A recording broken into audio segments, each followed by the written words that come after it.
This video is exposing Mr. Lawrence Krauss in a shameless act of deception of the uninformed members of public by committing these acts. 1. Slandering and insulting biblical Christians and scientists. 2. Denying existence of PhDs of his fellow scientists. 3. Equating observational science with historical science. 4. Equating natural selection, genetic variation and speciation with so-called evolution. 5. Equating sciences like physics and rocket science together with Darwinian beliefs. 6. Equating biology and geology together with the Darwinian beliefs. 7. Equating the evidence with his interpretation of the evidence. 8. Imposing his belief about the age of the earth, as if it was a proven fact. 9. He calls scientists, teachers and parents as being child abusers. 10. He equates silly belief of United States being 17 feet wide as being the same with the tons of indisputable evidence and limiting factors for the young age of the earth and the universe, which I'll present one by one, and you don't see the evolutionists doing that. 11. He lies that we believe in a geocentrism and the earth being flat. 12. He lies that biblical scientists are validating ignorance. I suppose he has been interviewing some rednecks instead of biblical scientists with PhDs and years of experience in working as teachers, physicians, geologists, botanists, zoologists, biologists, geneticists, and virtually in all other branches of science. The members of the public need to see how Mr. Dawkins and Lawrence are ignoring those facts, as if they came from planet Mars. Now let's watch how Mr. Lawrence makes a clown of himself, and watch how he is committing a criminal act of imposing his evolutionist belief on the people by calling them crazy and uneducated if they won't accept it. It amazes me that people have pre-existing notions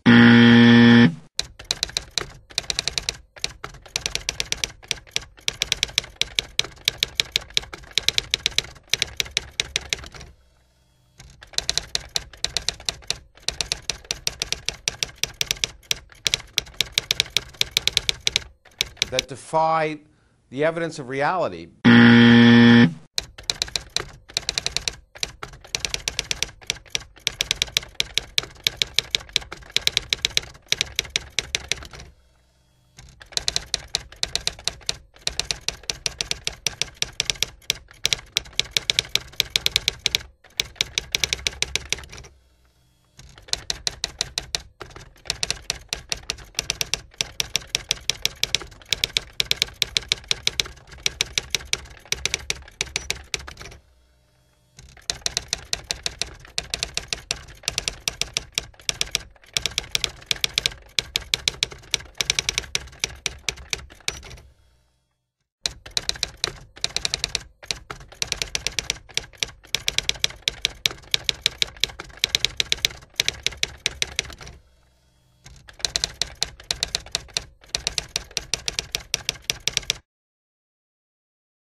But that they hold on to them so dearly. And one of them is the notion of creationism. Or in fact, look, Senator Marco Rubio, who's presumably a reasonably intelligent man, and maybe even educated,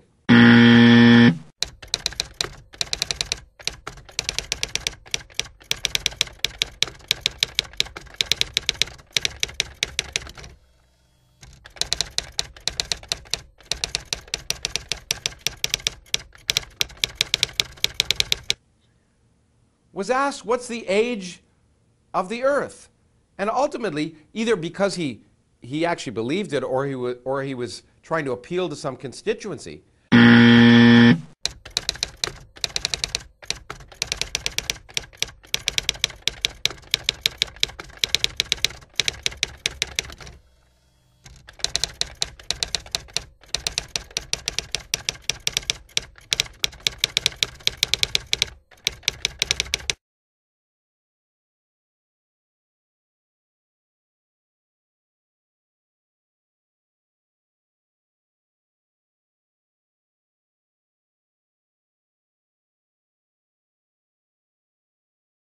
had to argue that it's a big mystery.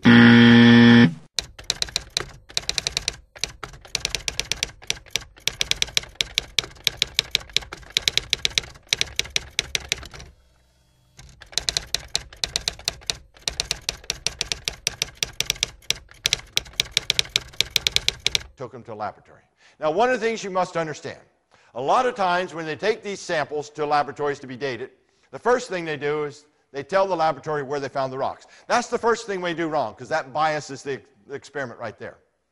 Then they usually say, put on there, we expect these rocks to be within this range. That's another bias for the experiment. So what these scientists did, went down to the Gardenia basalts in the Grand Canyon, got some rock samples, took them to this laboratory, and just said, date these rocks. They did not bias the experiment. Just date these rocks. And they dated these rocks using many different formats. They did 5 potassium-argon models, 6 rubidium-strontium, 1 potassium-argon isochron, and 1 rubidium-strontium isochron. And notice the different ranges of the dates we got. That alone should invalidate the whole dating process when you get so many different ranges of dates. So which one did they choose? Well, they chose the 1 rubidium-strontium isochron. And they dated this rock at 1,070,000,000 years old. So then what we did, we took some scientists to the top of the Grand Canyon and dug out some of the supposed youngest rocks. And we took them to the same laboratory and said, would you date these rocks? We did not bias the experiment. And they went through the multiple dating processes and come up with many different ages. And which one did they choose? Well, since they used the rubidium-strontium isochron before, they decided to use that one again. And they dated the youngest rocks at 1,340,000,000 years old. That is over almost 300 million years old than the oldest rocks. In other words, the youngest rocks were much older than the oldest rocks when we did not bias the experiment. That somehow we should teach kids both ideas that the Earth is 6,000 years old and that it's 4.55 billion years old, which is what it is.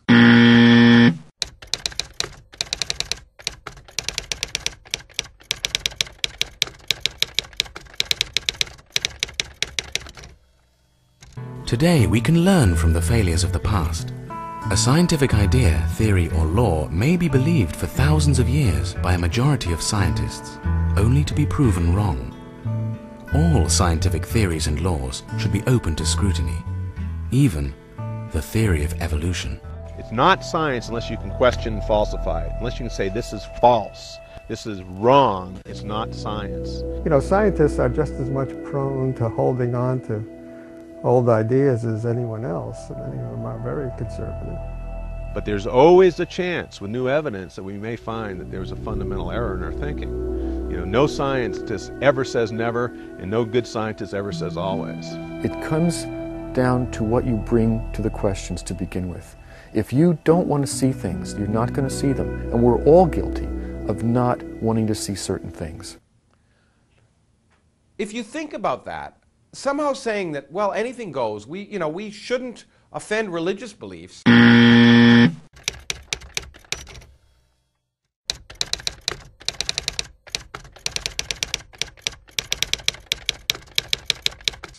By requiring kids to know, to understand reality. That's child abuse.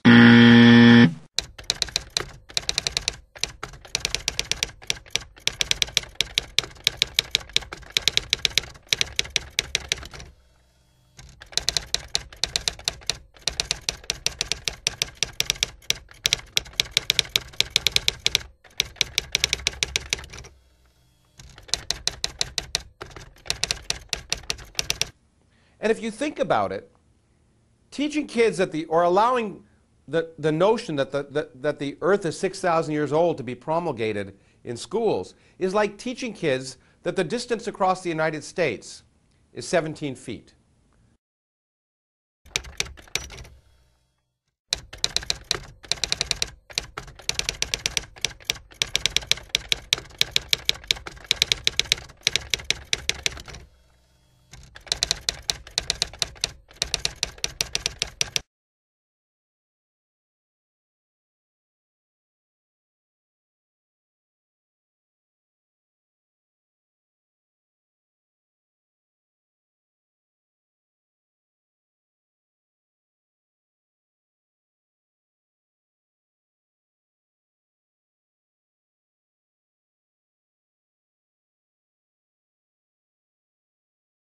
That's how big an error it is.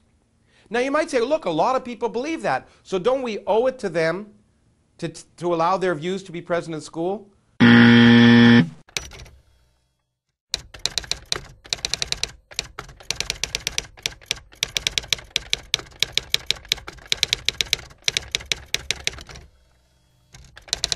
Well, as I've often said, the purpose of education is not to validate ignorance, but to overcome it.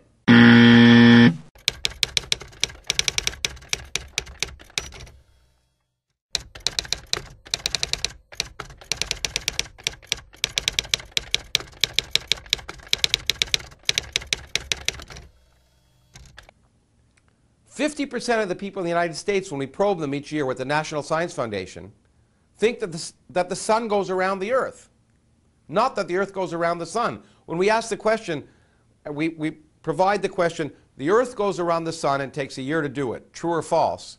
Almost every year, 50% of the people get that wrong.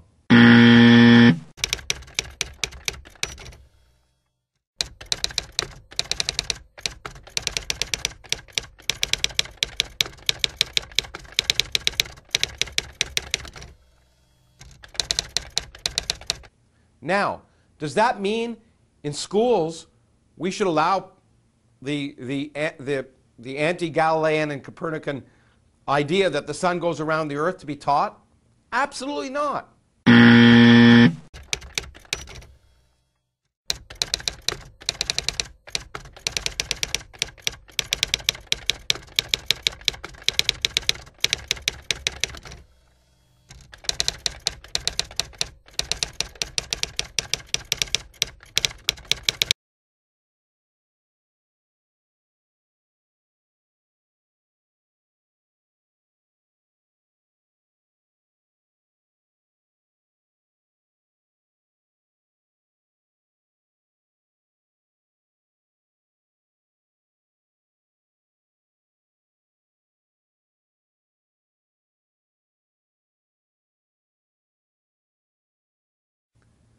If in fact, the very fact that people don't know that, and the very fact that enough people are willing to somehow believe the earth is 6,000 years old,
means we have to do a better job of teaching physics and biology.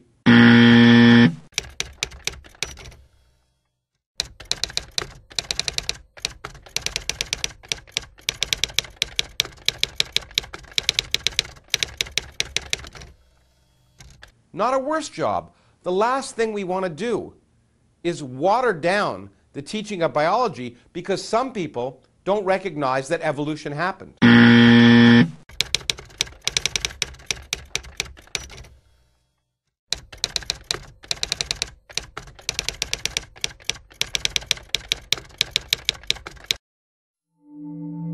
Is natural selection the same thing as evolution? So is natural selection the same thing as evolution? Well, the short answer to that is no, but let's take a more in-depth look at why that's the case. And the first thing we need to do is define natural selection and evolution. Now, see, natural selection is an observable process in which organisms with certain characteristics survive better in a given environment. And there's a loss of information in the DNA. Genetic information decreases as a result of this process.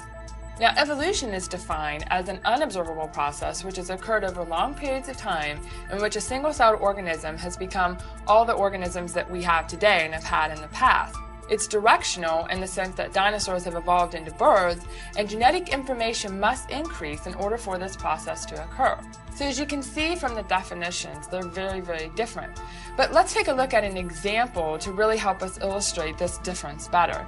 And one of the most used and abused examples of evolution in action, which is really natural selection in action, is the development of antibiotic resistance in bacteria. See, when you have a bacterial infection and you take an antibiotic, you expect it to kill the bacteria. But sometimes the bacteria have a mutation in them that has allowed them to not be killed by the antibiotics. And so they survive better or selected for in that particular environment because of that mutation. However, they have to pay a price for that mutation. And if the environment changes, say for example the antibiotic is removed, they're not considered as fit and they're less likely to survive. So what have we really observed here? Well, first of all, bacteria remain bacteria. It's non-directional, and genetic information has been lost as a result of this process. So even if you give natural selection long periods of time, such as millions of years, it simply can't do what evolution requires of it, which is to move in a certain direction and to add genetic information. There's no doubt that natural selection has led to changes within kinds of animals. And when we talk about kind, we mean a biblical category of animal that God has talked about in His Word, that He created animals according to their kinds, which we would put at about the family level in modern classification scheme. So, for example, natural selection may have led to speciation or variation within the cat kind, such that we have different species of cats, like wild cats and domestic cats, but it's not led from one kind of animal evolving into another, such as dinosaurs evolving into birds. Rather, natural selection is a God-ordained process that has allowed organisms to survive in a post-fall world. It acts on the variations within the kinds and preserves the viability of those kinds. So natural selection cannot be a mechanism or process for evolution because it simply does not have that power. Rather, it's a great confirmation of the Bible's history. Evolution is the basis of modern biology. And in fact, if a lot of people don't believe it, it only means we have to do a better job teaching it.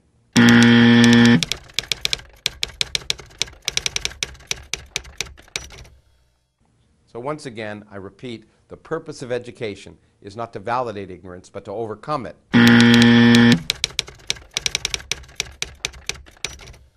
And to overcome a situation where a United States Senator can speak such manifest nonsense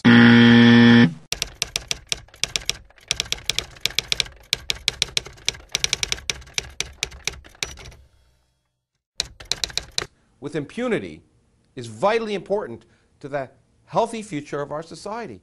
Technology and biotechnology will be the basis of our economic future.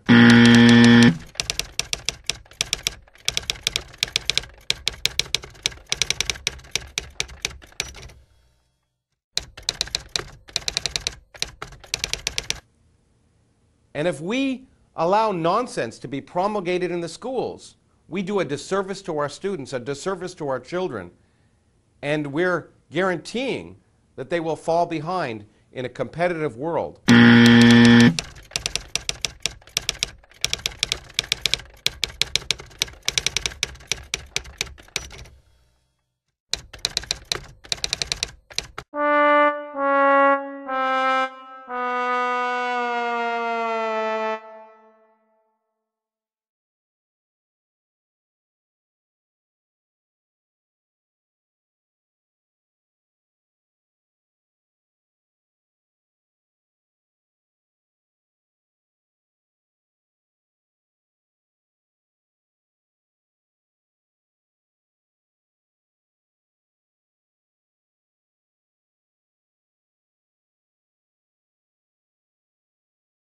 that depends upon a skilled workforce able to understand and manipulate technology and science.